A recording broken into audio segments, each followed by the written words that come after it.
Assalamualaikum warahmatullahi wabarakatuh. Salam sejahtera teman-teman. Salam sehat untuk kita semuanya. Pada kesempatan kali ini saya akan menjelaskan tentang perbedaan khususnya wilayah Surabaya yang memang pembelanjaannya harus melalui sistem SIPKS sehingga penyesuaian kadang-kadang tidak sesuai dengan realisasi. Maksudnya di mana kita harus menjelaskan secara penyaluran antara kas dan BKU dan juga pembantu bank. Sedangkan di beberapa tempat saya lihat untuk penjelasannya itu kadang hanya mengisikan tentang dana diterima saja.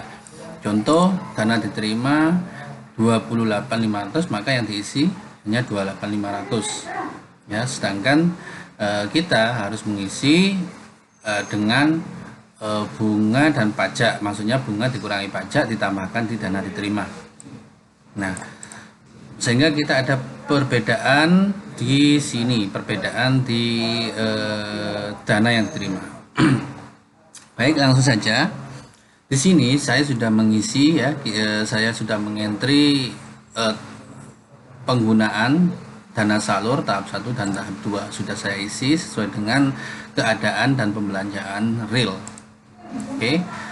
Pertama, kalau kita lihat di sini ya, di sini kita lihat itu ada perbedaan antara hitungan manual kita Boskemdikbud dengan realisasi di Boskemdikbud. Di Boskemdikbud itu 740.830, sedangkan di hitungan manual kita itu 748.08622. Nah, mari kita hitung. Di sini yang perlu kita hitung pertama yaitu hitungan manual kita di tahap 1 ya. 748086. Nah, di sini 22 tidak saya masukkan karena kebiasaan saya untuk 22 ini tidak saya masukkan ya, di belakang koma tidak terhitung. Kita kurangi ya, ini total sisa kita kurangi dengan ini yang di Boskemdikbud ya. Kalau kita kurangi di Boskemdikbud antara hitungan manual dengan Boskemdikbud ini kita kurangi ya, yaitu 740.830. Nah, maka di sini tersisa 7256. Oke. Selisihnya 7256. Nah, kalau kita lihat 7256 itu dari mana? Nah, 7256 itu terdapat di jasa bank, yaitu bunga dikurangi pajak. 7256. Nah, di sini angka 13 tidak terhitung karena memang di Boskemdikbud untuk angka di belakang koma tidak terhitung ya. Nah, saran saya mungkin untuk aplikasi Boskemdikbud kalau bisa di belakang koma itu ada ya angka namanya itu counting ya, counting mungkin ada, sehingga kita akan bisa menyesuaikan anggaran secara baik itu secara digitnya itu cuma 1 ya, karena untuk akuntabel ya, biar akuntabel dan transparan. Sisa 13 ya 13 gitu. Walaupun memang hitungan mata uang kita memang tidak ada, tapi namanya juga di situ ada bunga bank, pajak bank yang pasti ada koma-koma di belakang. Nah, setelah itu kita lihat di sini untuk Boskemdikbud tahap kedua ini tadi sudah kita hitung, ternyata selisihnya terdapat di jasa bank ya. Oke, untuk tahap kedua sama sebenarnya. Tahap 2 di sini itu 4779189. Nah, kalau kita lihat di tahap kedua hitungan manual kita, nah di sini 214807. Nah, kalau kita hitung ya, kalau kita hitung 4807600 ya, tidak saya hitung, walaupun di atas 50 tidak saya hitung. Kalau Bapak Ibu mau menghitung silahkan. Kita kurangi di Boskemdikbudnya, di sisa Boskemdikbud tahap 2 ya. kita kurangi di sini. Nah, dikurangi 4779189, maka tersisa 2841. Ini ya, 411. Nah, kalau dilihat di sini buku pembantu banknya atau jasa bank, itu sisanya 21155,58, atau kalau diglobalkan 21155, bisa 56 bisa 55, tergantung nanti pengglobalannya ya. 28411. Nah, ini terdapat dari mana? Ini terdapat dari bunga jasa bank CW1 dan jasa bank CW2. Mari kita hitung sama-sama ya. Kita lihat ya, ini 28411. Ingat ya.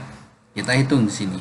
7256 ditambah jasa bank CW2 21155, maka jadilah 28411. Nah, sama kan, antara jasa bank CW1 dan CW2 akan menggumpal atau mengglobal di CW2 di tahap 2 ya, 28411 28411 sama. Maka penjelasannya di sini Bapak Ibu tidak usah bingung. Di sini yang menjadikan kurang atau selisih adalah bunga banknya saja. Nah, bunga bank kan memang tidak diambil. Jadi tidak masalah untuk mengurangi semacam ini. Penjelasannya yaitu bunga bank di sini perbedaannya hanya terdapat bunga bank. Karena apa? Karena memang bunga bank tidak kita ambil.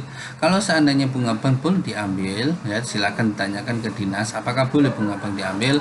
Silakan ditanyakan. Kalau boleh silakan diambil. Maka otomatis ini adalah penjelasan untuk kasus yang memang hanya tersisa bunga bank saja ya. Apabila nanti ada penjelasan atau sisa mungkin 6 juta di sisa kemudian hari, itu nanti akan kita bahas, karena memang saya belum menemukan ya menemukan kesulitan semacam itu. Mungkin nanti ada teman-teman mungkin bisa saya pinjam ya untuk penjelasannya dan menyelesaikannya insya Allah ya, bila Tuhan menghendaki. Nah, kemudian penjelasannya yaitu otomatis di sini perbedaannya terdapat pada bunga bank CW1 dan CW2. Untuk CW1 penjelasan perbedaan di sini antara hitung manual dengan Boskemdikbud ya tahap 1 itu di jasa bank. Ya, jasa banknya. Sedangkan untuk CW2 penjelasan perbedaannya yaitu terdapat bunga bank antara tahap 1 dan tahap 2. Maka di sini bisa disimpulkan tidak ada perbedaan sebenarnya, hanya ada perbedaannya di bunga bank atau jasa banknya saja. Ya.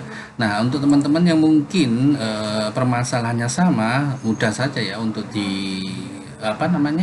diselesaikan semacam ini. Tapi bagaimana kalau untuk teman-teman yang mungkin ada sisa dana sekian juta ya di tahap sebelumnya, maka itu nanti kita bahas di video selanjutnya setelah saya menemukan mungkin permasalahan dari teman-teman, sehingga kita bisa menyelesaikan. Sebenarnya sama saja, pasti penjelasannya. Contohnya di sini itu sisa dananya itu 10 juta di tahun sebelumnya, maka penjelasannya pasti di sini sama. Perbedaannya itu antara hitungan manual di milik Bapak Ibu dengan di Boskemdikbud, itu penjelasannya pasti sama. Yang menjadi perbedaan yaitu ada sisa dana di TW sebelumnya dan juga ditambah jasa bank, sehingga perbedaannya akan sama dengan hitungan manual kita. Semacam itu ya. Bapak Ibu, jadi cukup singkat sekali untuk video kali ini karena memang sebenarnya tidak ada masalah, karena memang tapi untuk teman-teman banyak yang bingung karena permasalahan semacam ini. Jadi tidak usah bingung, silahkan teman-teman ikuti dulu alurnya semacam ini. Nanti kalau ada perbedaan silahkan hitung antara perbedaan CW1 atau CW tahun 2020 ya, sisa saldo CW 2020 kemudian ditambah jasa bank, pasti nanti ada perbedaan antara sisa dana ya, total selisihnya di sini. Ya, demikian yang bisa saya sampaikan, semoga bermanfaat dan sangat semoga membantu teman-teman. Apabila ada pertanyaan kita bisa sharing bersama, dan mohon maaf tidak bisa saya jawab satu persatu ya, karena memang banyak sekali yang harus saya selesaikan.